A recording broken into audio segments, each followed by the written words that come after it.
嘿呦，各位，欢迎回来到游戏频道，我是麦克。那最近呢，沉迷于这款《河狸浮生记》啦，那真的是款精神时光屋的游戏。那这款游戏呢，其实在刚发售的时候我就有买了，那时候的内容比较阳春一点啦。那当时呢，我玩完之后就没有继续了，那大概停了几年有吧。那虽然说玩完好像很轻松啦，但当时呢，也大概玩了150几个小时吧。那今年大概3月中的时候呢，官方公告发出了正式版的 1.0 的消息，所以又重新回锅进到这个精神时光屋啦，那真的太可怕了。那随便一玩呢，就莫名其妙到半夜了。那这边我就分享一些我回锅玩的一些心得，然后顺势推坑各位啦，那并让呢预计入手玩的玩家呢比较快上手。那这边我大概就快速说一下这个游戏的背景啊。那这个是末日后的世界，那就是人类已经灭绝了，只剩下河狸存活，而各位呢就要带领着这群河狸重建家园，就是简单明了啦。这边各位在进入游戏前呢，在设定中，我这边有2项我个人蛮爱的设定啊。那第一个是在背景执行，因为这游戏呢，其实在某些阶段会有点像放置类的游戏，需要等建筑物盖完，那有时候会拖得有点长啦。所以这个时候呢，就可以 tab out 出去做些其他的事情，像看 YouTube 啊，或者是你懂的。那这个时候呢，这个游戏在背景还是会继续 run， 它不会暂停。那第二个呢是这个无限缩放，因为这个游戏中呢，常会需要拉远拉近来看说你预计发展的区块啦。那这个无限缩放呢，就可以让你有上帝视角，在规划的时候呢，比较好抓说你要往哪个区域发展。那这边就是这2个设定呢，我个人觉得还蛮不错用的啦。之后就要进入游戏啦。那这边呢，河狸也是有分阵营的，就是神尾跟铁牙。那刚开始的时候，各位只能玩神尾啦。那之后玩的时候呢，幸福度达到15就可以解开铁牙阵营。各位或许会觉得说，需要特别条件的这个阵营呢，是否会比较强？其实也没有啦，只是这个建筑风格呢跟逻辑不太一样。那神尾呢是崇尚自然派，而铁牙呢是机械神教派的。就是比较偏工业取向啦，而且它的繁殖方式呢也不太一样。神尾呢它是采自然生产，而铁牙呢则是人工培育。那孰好孰坏就让各位自己去体验咯。那我个人是都喜欢啦，那2派我都有玩过。接着选完派别之后呢，就要进入到地图跟难度的选择了。那大家或许会很纠结，说刚开始要玩哪个地图啦？那其实我个人觉得，刚开始呢可以选个中小的地图，不用太大，大概128或者是192的，甚至这个100×50的这个迷你小地图呢，我觉得也可以，因为毕竟刚开始呢只是熟悉体验啊，知道这个建筑物要怎么盖。那相信我，256的呢真的是超级大的，因为这个游戏的地图呢，并非是单纯的平面，它还有高度跟深度，所以整体的空间呢会非常的大。所以如果选了个超级大地图呢，可能第一轮玩完呢，才发现可能只开发了1/4的地图，甚至不到。就以我这192天坑的地图呢，我其实已经可以算是玩完了啦。那现在就是在研究怎么治水，那整体开发呢也才接近一半而已。而且第一轮呢，基本上都是在 trial and error 啦，就是乱盖，那造成了后期就是很难盖得漂漂亮亮。所以玩个几次呢，我觉得都是很正常的啦。像我回国后呢，就来回玩了大概3次了。接着就是难度的部分啦，那我个人是觉得不要选简单啦，因为简单真的很简单。因为这个游戏呢，其实主要的任务就是挑战大自然，所以如果一直都顺风顺水的话呢，会觉得这个游戏一下子就结束了。那一般难度呢，我觉得最适合。那困难则是因为这个游戏呢，刚开始很常做 trial and error 这个动作，就是需要反复测试。所以如果你一个没操作好呢，很容易就灭团，就会挫折感有点大啦。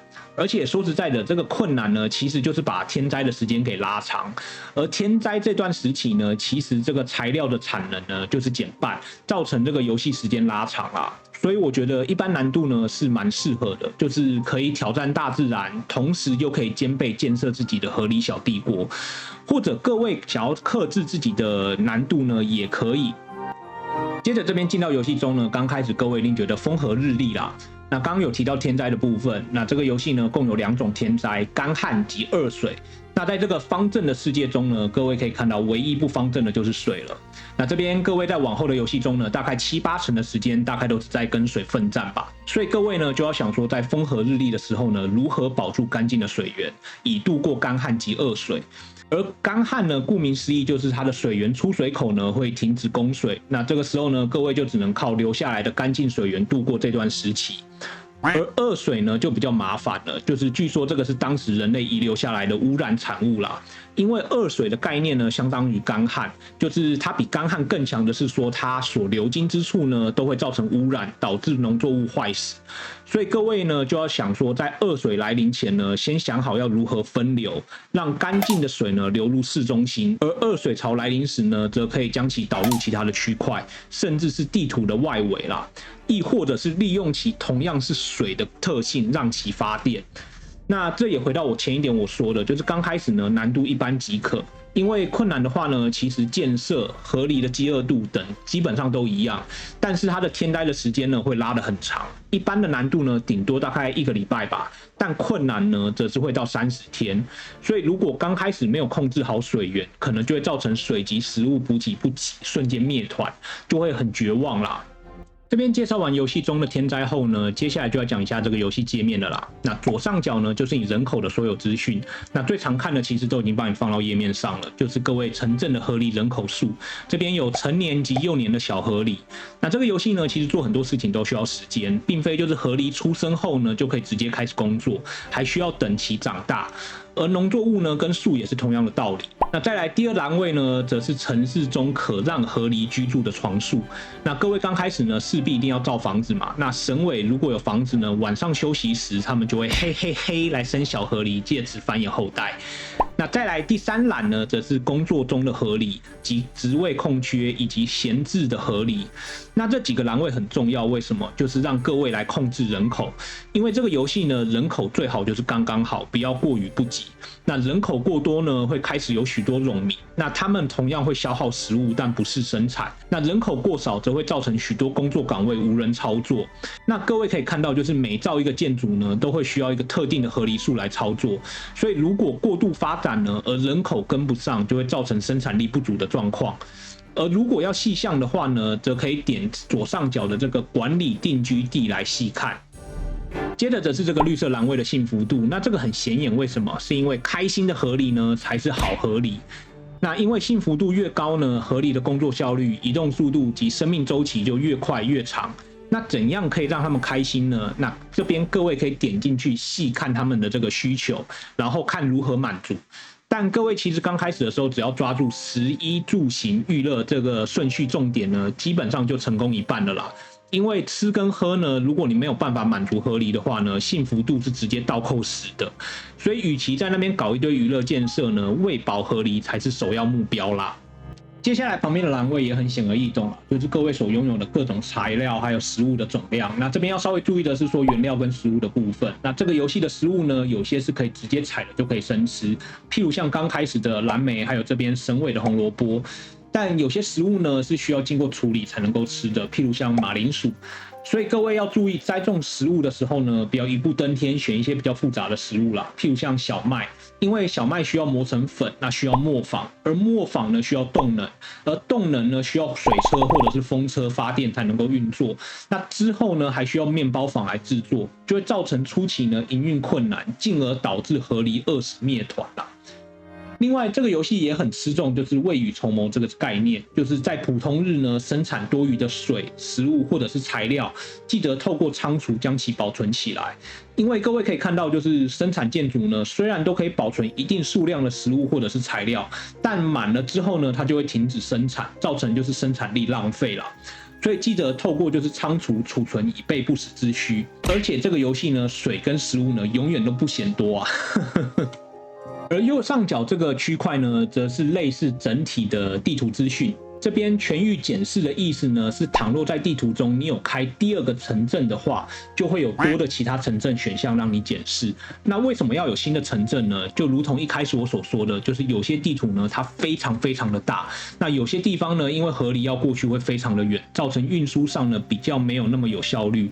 那这时呢就可以在那个区域开一个新的城镇重新经营，然后开采那个区域的资源，接着就将其出口至主要的市中心。但这个其实就比较后话了啦。然后再来是这个周期的部分，那这个只是统计说你玩了几个周期啦。而天灾呢，也因选择的难度不同，来临的间隔也会不同。那越难呢，它来的时间就越短，就是它的间隔就越短啦。接下来下方呢，则是天灾来临的提醒啦。那差不多会在3天前提醒各位，让各位做准备。再来就是游戏的速度了啦。那这边有个小建议，就是如果刚开始在建造的时候呢，在犹豫，那建议就是暂停或者是变慢速度，不然的话你在犹豫的时候呢，其实游戏还是在运作的，所以有时候呢，犹豫的时间一久，造成你没注意，可能河狸在没有采食物或者是水的情况下呢，就会瞬间全军覆没啦。接着就是河狸的工作时间了啦，那这还蛮有趣的，是因为这关乎到河狸的幸福度。那当然各位呢，最后的宗旨就是让河狸不工作，所以工时越短呢，河狸就有越长的时间吃喝玩乐，但也不能完全不工作啦，因为这要生产嘛。所以各位这边呢，就可以自行调整河狸的工作时间。那预设是16个小时啦。那初期的时候，因为环境艰难，所以不用特别的去调整。但这边同样的呢，倘若预知天灾要来临的时候，非常时期的时候，可以将工作时间呢变成24小时，加紧采收食材或者是制作材料，但无法持续啦，因为河狸它会疲惫啦。接着下方就是这个可建成的啦，那这个我记得我在游戏初期的时候呢，好像没有。那有这个调整选项呢，就方便许多。因为就如同我一开始所说的，这游戏呢并非平面，它还有高度以及深度，所以层层相叠。那有时候呢就会变得很难检视你所有的建筑啦。那这个时候呢就可以利用这个功能来调整至自己想要检视的层数。最后旁边的3个小钮呢，就是开启或者是隐藏水。然后接着就是这个检视仓储的内容物，那前面2个我比较少用啦，那最后一个我个人觉得最方便，也建议可以打开，就是这个显示建造指南。那这个呢就可以让你有个这个实质的指引，那让你可以知道呢你的建筑物是否有对齐。那我觉得这个是强迫症玩家的这个福音啦。接着就是下方的建设栏位了，那这个大概就跟很多的沙盒或者是建造游戏一样，所有的建筑呢都在下方做选择。那我这边就不一一介绍了。那各位在建造的时候呢，要稍微注意，就是它的附加条件还有需要的道具材料，以免解锁建造后呢，发觉还需要额外的条件才能够生产。那如同之前所说的面包。那我这边大概就讲解一些比较特别的啦。那第一个就是采木头。那这边起始时呢，各位需要砍树采木头，而木头呢，算是这个游戏中重要性仅次于食物的材料。那所有的东西都需要木材制作啦。而木头比较特殊的是，当各位放下伐木工旗帜的时候呢，工人并不会直接去采木头，那各位还需要做个动作，就是需要选择这个砍树，然后标示要采集的区域。那为什么要这样做呢？是因为之后的树木呢，有些并非当作木材使用啦，会需要采集它的枝叶，譬如像枫树，所以这边呢就要标示说哪些你要砍，哪些你不要。再来是这个优先顺序的分配啦，那这个也很重要。为什么？因为这个游戏呢很讲究东西处理的优先顺序。因为刚开始的发展期呢，各位应该会到处盖建筑物，然后计划的如何发展。但是河狸会照着你置放的顺序来建造。可是某些时候，譬如像天灾快要来临的时候呢，你忽然很需要赶快把水坝建造完成，就需要利用这个优先顺序来标示，告知河狸呢哪些事情是重要的。那他们就会优先将材料呢给需要完成的建筑物，又或者是说食物的采集。那在农舍中呢，各位会看到这个优先动作，就是要种植或者是采集先。那如果天灾来临的时候呢，各位就可以选择采集优先，就是先把好的材料先收集起来，避免就是天灾的时候呢被污染死亡。那同样的，倘若有建筑物呢还不需要那么早完成的话，就可以将优先度设为最低。那河狸呢就会最后没事的时候呢才会去建造它。接着就是地区管理了啦，那这边也建议，就是如果有多的河狸人口呢，就多造一些建筑工小屋或者是搬运站，反正就是不要让河狸闲着。那越多的建筑工或者是搬运工呢，你建造的速度就越快，因为人就越多嘛，那材料的运输呢也就越快。最后则是想说推荐几个我觉得前期很实用，可以赶快解锁的建筑啦。那首先刚开始各位应该会发现很多建筑呢刚开始都被锁住，就是需要透过科学点数解锁。那科学点数呢可以透过科学中的发明所获得。那刚开始只能透过人工的啦，那之后有动能之后呢就可以电动了。那刚开始的时候呢，这边各位会发现，就是有些建筑呢，它所需点数很少。那其实呢，这就是游戏希望各位呢先将其解锁。那同样的，不要操之过急，想解锁一些高端的生产建筑啦，因为高端的生产建筑呢，解锁后并非可以直接生产，那它可能需要额外的材料或者是建筑才能够搭配。那这边刚开始强烈建议先解锁铃木锁啦。那各位可以看到，就是它非常的便宜。那这就是游戏呢，希望大家赶快解锁。那之后呢，各位就可以透过铃木锁呢，源源不断的产出木材了。那这游戏呢，其实也主打的一个永续的概念啦。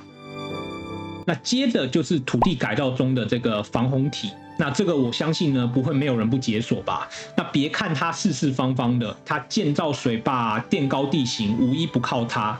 接着就是这个道路结构中的这个楼梯以及平台。那螺旋楼梯我觉得可以先不用解锁啦，因为它的强化木板呢需要到比较后期才能够制造。